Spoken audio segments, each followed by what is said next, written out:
Here we go.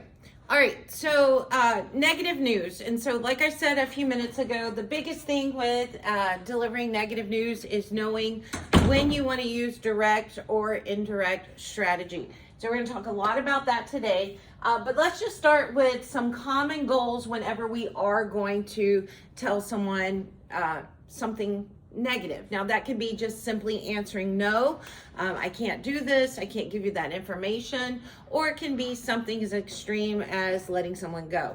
And so those are the kind of things you kind of have to weigh in the balance to know if you want to go with direct or indirect. But a few things that we want to keep in mind when we are delivering negative news: we always want to explain things very clearly, very completely. There's nothing worse than getting negative news and you still at the end don't understand anything that's going on or why this has happened or transpired, other than the fact that you've been given negative news. You don't understand the reasoning completely. And that is why when we're giving that kind of information, people are already kind of shutting down a little bit on you whenever you are delivering negative news. So it's very important that you are very clear, very concise, and very complete when you're delivering that type of news. Make sure that you're very sensitive. You're using sensitive language whenever you're delivering negative news, showing some empathy. Make sure you always keep a professional image. The whole idea is that you want to maintain friendly relationships. So keep professional, stay on the up and up. And we definitely don't want to get in any kind of trouble for defamation. So we want to be professional. We want to try to secure relationships. So even if we can't do this for you right now, or because we're giving you negative news right now, that doesn't mean in the future we couldn't do business, or the organization couldn't work with you, or you couldn't be a vendor at a later time, so on and so forth. And we always want to make sure that we're fair. So when dealing with negative, we want to try to think about all of those things. All right, so on the PowerPoint, of course, they always go back to this 3x3. At this point, you guys should be able to quote it frontwards, backwards. Anytime I throw it out, what is that 3x3 process? That first one is always pre-writing, right? We're always analyzing our audience. You're probably getting sick and tired of me going back over these. And I told you and I warned you at the beginning that they're very redundant about this. In every chapter, they bring this back in. And it is important, but I do understand that it gets very redundant. So we're going to always analyze our audience. That's the same thing for when we're doing negative news. We're going to analyze that bad news. We're going to ask ourselves exactly how bad is it? How's my receiver going to respond? How is it going to affect them? If it's going to be mild, then we want to just stick with direct strategy. Why? Because 90-something% of our communication should be direct strategy. When we're writing in business, remember, it's all about KISS, right? Keeping it simple, keeping it short, getting right to the point. So we want to live in direct strategy as much as we can. But occasionally we need to step back and think, maybe it's not so mild. If it is, go ahead and announce that bad news directly. If the bad news is serious or personal, of course, we want to do something to try to help reduce that pain. We're going to use those techniques like indirect strategy and some of the other techniques that we've already started talking about. And we want to make sure we're choosing our words, make sure we're showing respect, keeping those future relationships, all those things we talked about on that last slide. Then, of course, that second part of that 3x3 writing process is that drafting. But remember, it's so much more than just drafting. This is when we're researching, we're gathering information, we're jotting down the reasons why this is a negative answer, or the reason why we're having to give negative. Because sometimes when we're delivering negative news, we can get a little nervous about it ourselves as the ones delivering it. So when that person on the other side starts hammering you with questions or wanting more explanation, it's a good thing to have kind of thought through, or even have with you a small outline that you have all of your reasoning there with you. Make sure that you present only the strongest and safest responses. You don't want to get in any muddy water, so to speak, whenever you're giving negative news. Include an ample explanation of the situation, and avoid fixing blame. We talked about that a little bit last week. It's never good just to kind of push it off on someone else. Accept ownership of that blame for you or for the company. And then finally, that last thing is where we spend most of our time. Remember, 50% of our time is all about in the revision stage. And it's so much more than just spell check, but that is part of it. Editing, proofreading, and evaluating. We're making sure that we've said what we intended to say. That's the case whether we're doing positive or negative.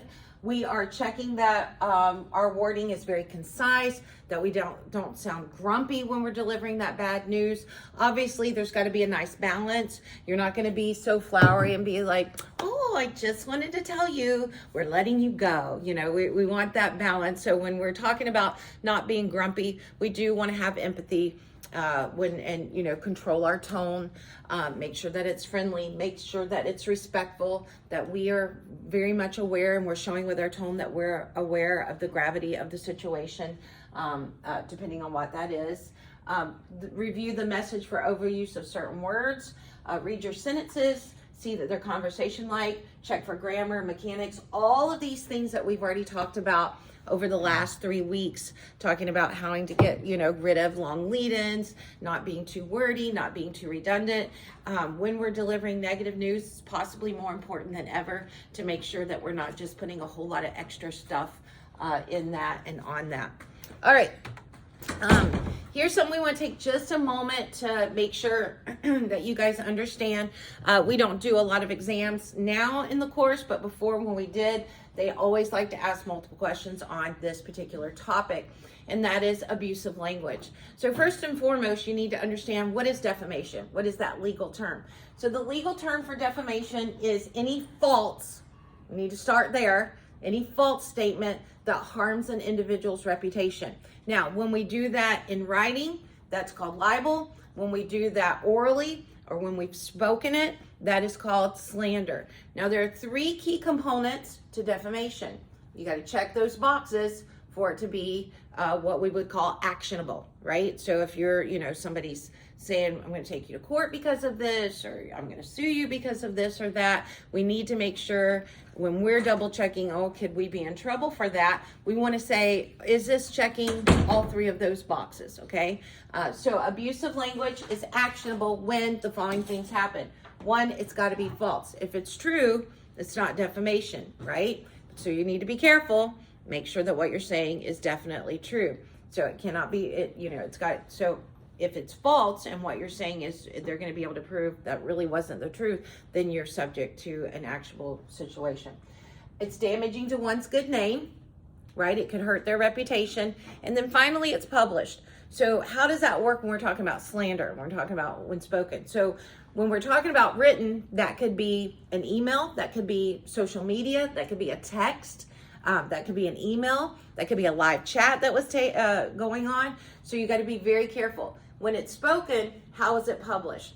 And so if there is someone else, for instance, if I was at work and I'm in my cubicle and I think this is just between John and myself and we're talking and I kind of go at him and I say, well, because I know you stole those office supplies, I'm letting you go.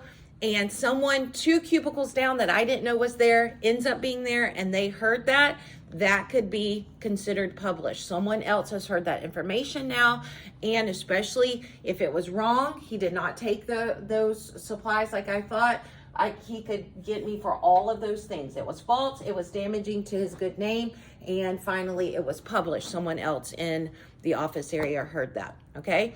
So defamation, legal term for any false statement that harms an individual's reputation. When that's written, we call that libel. When it's spoken, we call that slander, okay? And it can be any of those things that are listed here at the bottom. In our social media posts, in our email, and we're dealing with that more and more. Careless language, statements that may be misinterpreted. We talked about this. I think I brought this up a couple weeks ago because I knew this was coming down the pike. We forget how we brought up something about negative news. But we have to be very careful. This states statements that may be misinterpreted or are potentially damaging to an organization should be avoided. Phone calls and in-person meetings may be appropriate for sensitive topics. Remember, I told you about a situation, a lawsuit. I believe they mentioned in the textbook, unless on this newest update they took that out. I can't remember if it was in this chapter or not. But the situation where someone had written to a company, an organization, and they wanted to come and tour their facility and be there on the floor where they created the product. And this particular person responded to them and said they didn't want to give the tour. And so one of the reasons they gave for not wanting to was just out of caution. Sometimes the floor can be a little hazardous, so we want to not give tours type thing.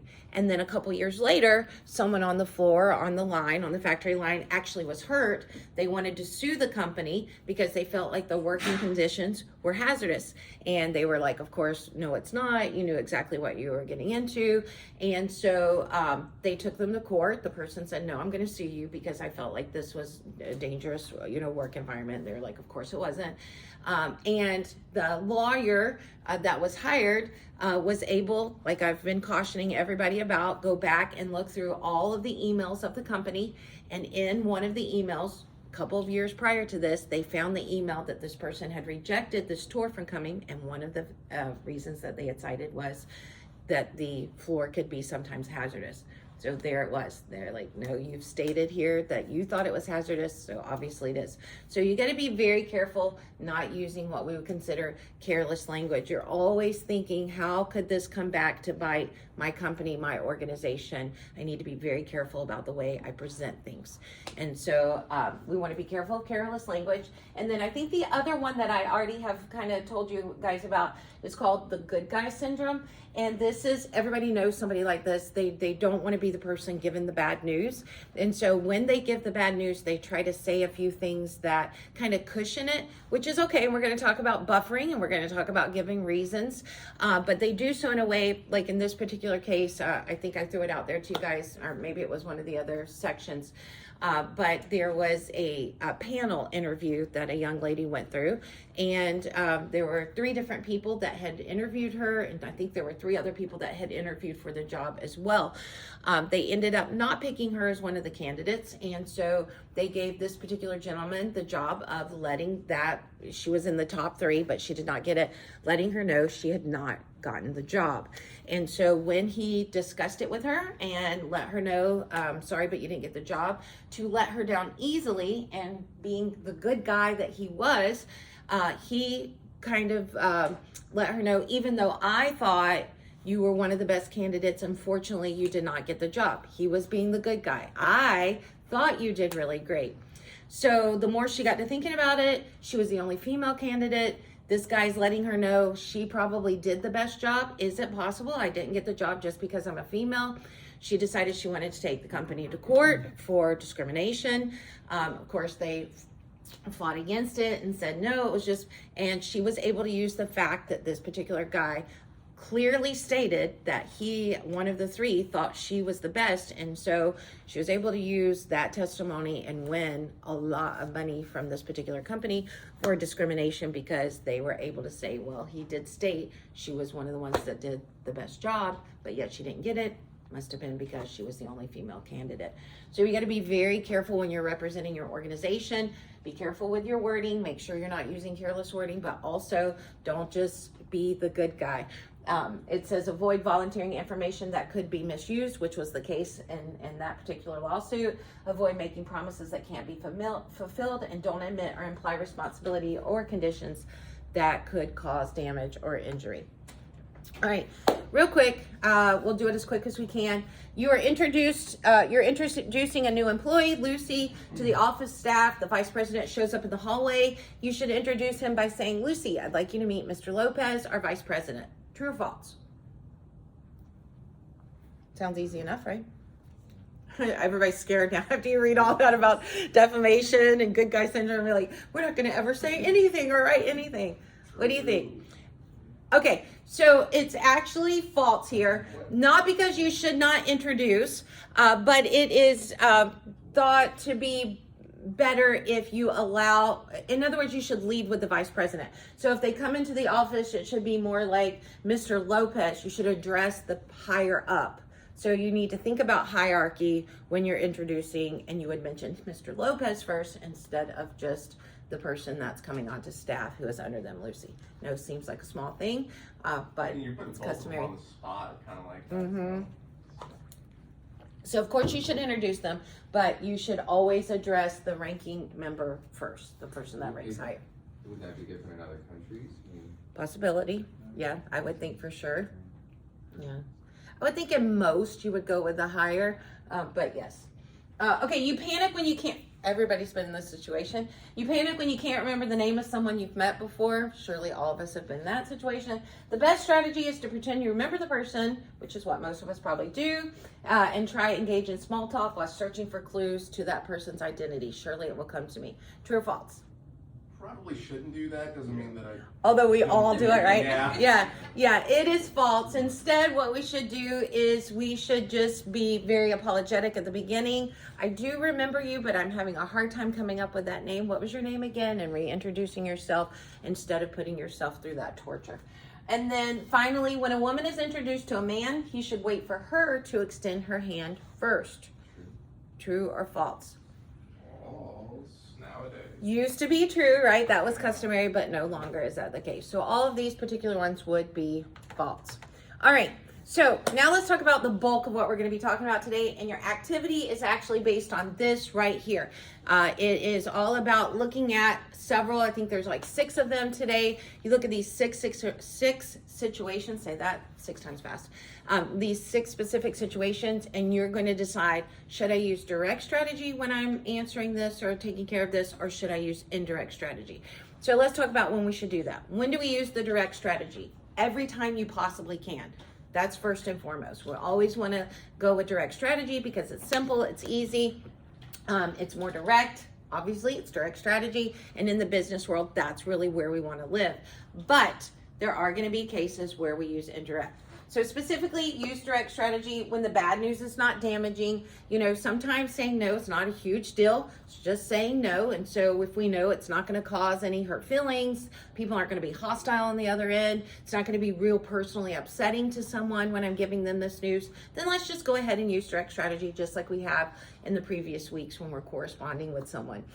When the receiver may overlook the bad news. So sometimes when we know we need them to see this, even though this is negative, we need to make sure that they are well aware of this, that they understand this, that we need this information, or that they need to understand this change in policy has been made. So if we don't want anybody overlooking something, we don't want to bury it after our reasons. We want to really start with that and leave with that and use direct strategy. When the organization or receiver prefers directness, sometimes some organizations will say, we don't want indirect strategy used here. We want anything and everything that's done to be done with firmness and with understanding and with conciseness. And so if it's just that preference of that organization or that particular person, and you know it, that you're writing, you're corresponding with outside of the organization, then you should, of course, use direct strategy, use that directness.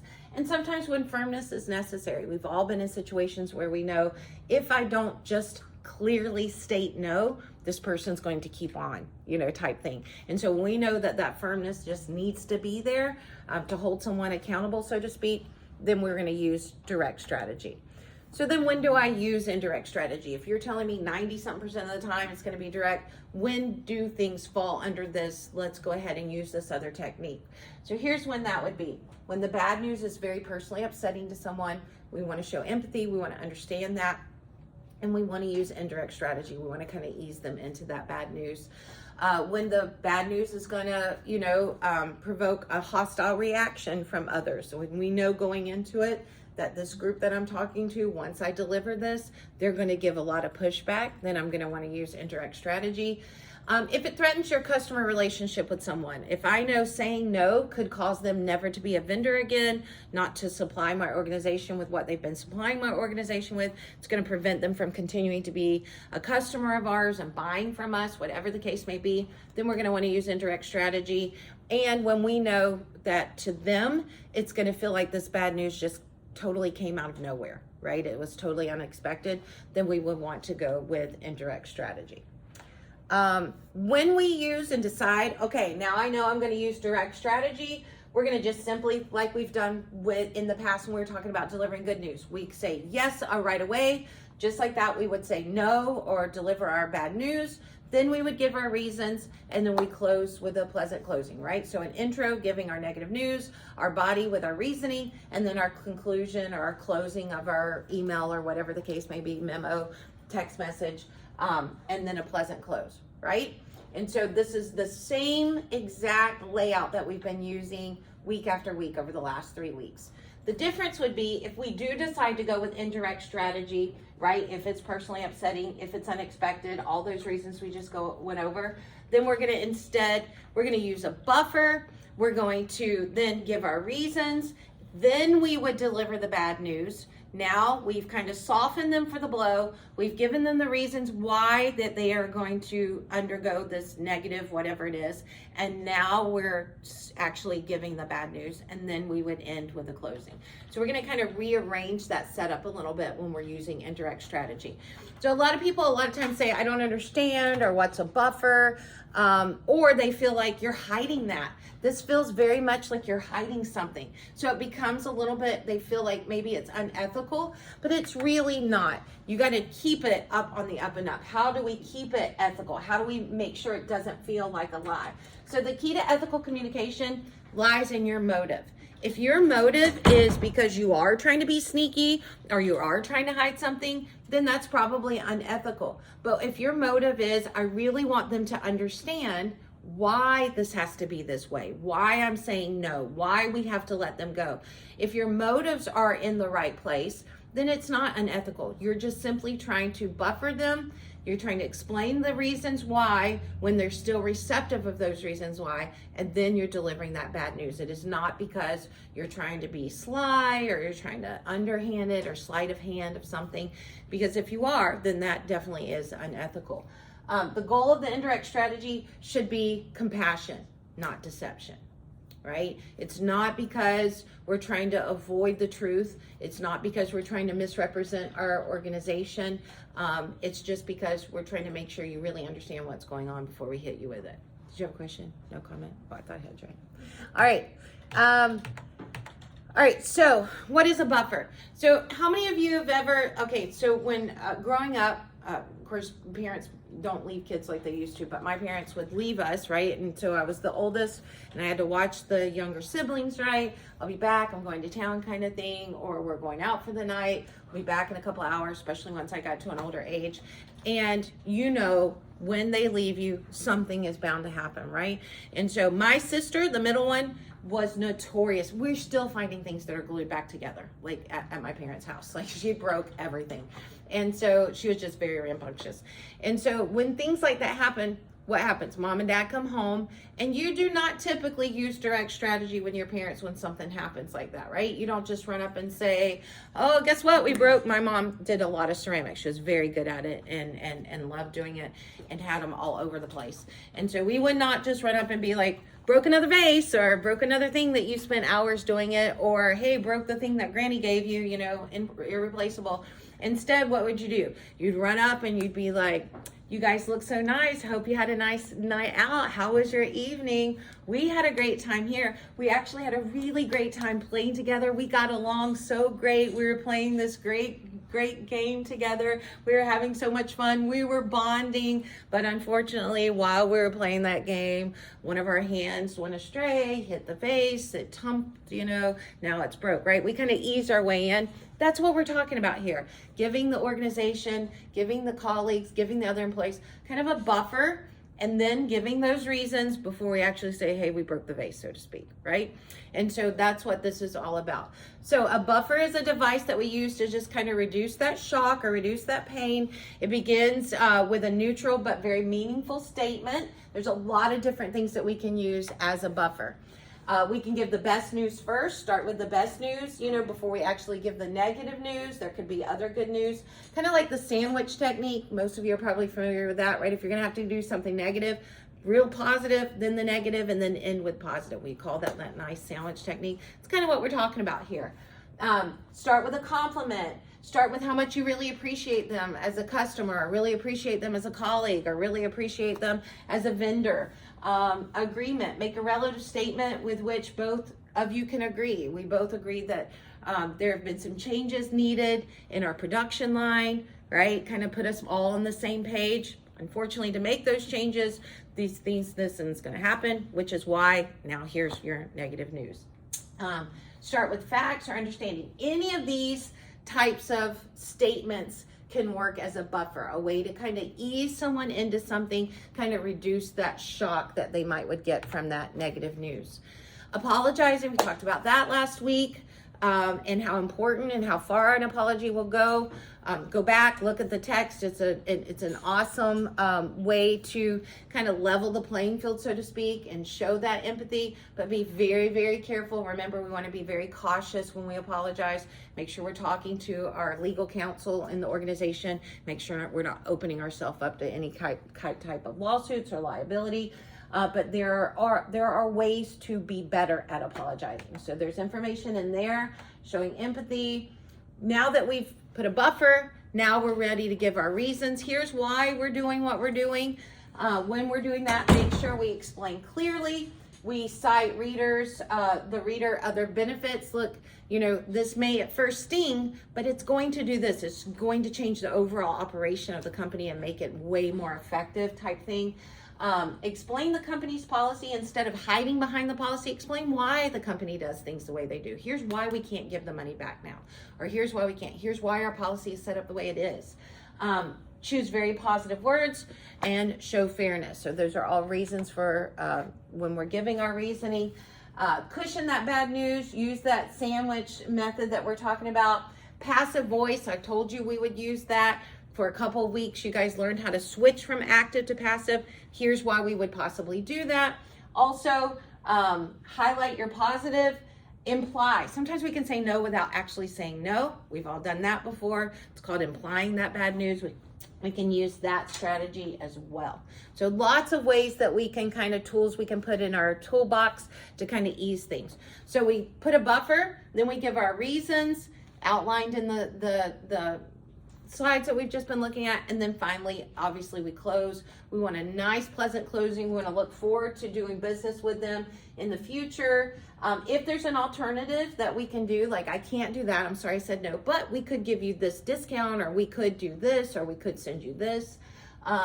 Good wishes, freebies, resells, or sales promotions. These are all ways that we can try to keep that relationship in a forward motion with the customer. Those are all reasons why. And then the next several slides, and I'm not going to bore you going through all of them because I want to do the activity with you guys. But good information, 9 slides worth of, okay, now when we do these types of negatives, right? They just kind of go through. Sometimes it's negative because we're rejecting requests for favors or money. People are asking for money, but we have to say, no, we can't give you credit on that. Or they need information and we can't give them that information. Or they want us to perform an action and we can't. So here's when we're having to deny that, when we have to reject those requests, here's ways that we can set that up. When people ask us to come and do something for them, we've gotten an invitation and we want to decline that invitation. That's negative. So here's ways that we can do that. Dealing with disappointed customers, both in print and online. Most important thing, we talked about this a couple weeks ago, is answering quickly. Within 24 hours, we want to make sure we're calling them back or emailing them individually. Describe the problem and apologize. Don't be afraid to apologize. Just know where your company lives when it comes to apologies. Explain why the problem occurred. What are you going to do to resolve it, and how will you prevent it in the future? This is what we call past, present, future when we're handling something. Here's why it happened in the past. Here's what we're doing right now to get ahead of that. And here's what we're going to do in the future to make sure this doesn't happen to you or any other customers again. So that's a great way to facilitate fixing problems. Use that technique. Responding by email and hard copy. A lot of this, we've already really talked about the setup of these in the weeks past. We're just doing this now with negative news. Online, how do we manage that? Be very proactive. We've talked about that. Maintaining our social media presence, monitoring comments. I feel like we really hit that the week before spring break, even though we hadn't fully moved into negatives. So go ahead and look through all those. Denying claims, refusing credits. It goes through all of those. What about delivering news in person? How many of you have ever had to do that because where you worked as a manager, you have to let someone go or okay. So when we're doing that, make sure you gather all the information. You know exactly why they're being let go. Some of you have probably been sent into that meeting before not knowing. They just say, hey, you're going to deal with this. We need to let them go do it. Are you kidding me? I know that I've had people that are close to me that have been put in that situation. You should know all the reasons. Why is this person being let go? You should gather that information. It makes it so much easier to be able to give explanations. rehearse, plan it. It's hard enough to get up in front of someone and say something negative, and it's hard to receive that information. But if the person on the other end is like, blah, blah, blah, blah, I don't know why, right? It just makes it that much more difficult. So go ahead, go through it a couple times, rehearse it, explain that past, present, future that I was talking about. Sometimes it's good to take a partner with you when you're given negative news, especially if it's extreme negative news. Have someone to come with you for multiple reasons. Think about the timing. Is it best to tell them at the beginning of the day that they're going to be let go and then make them work through the day? Probably better to bring them in at the end of the day, that type of thing. And be patient. Sometimes people, they're going to react, real quick, real fired up. But then once they start processing things, they're going to kind of back down. And so just be aware of that and mindful of that. That reminds me of an incident from my job that Yeah. I heard about. We had a woman that came in from a temp agency. We were holding it was like an office function, like a meal that everyone was doing, and she had brought in food and was having a good old time. She didn't realize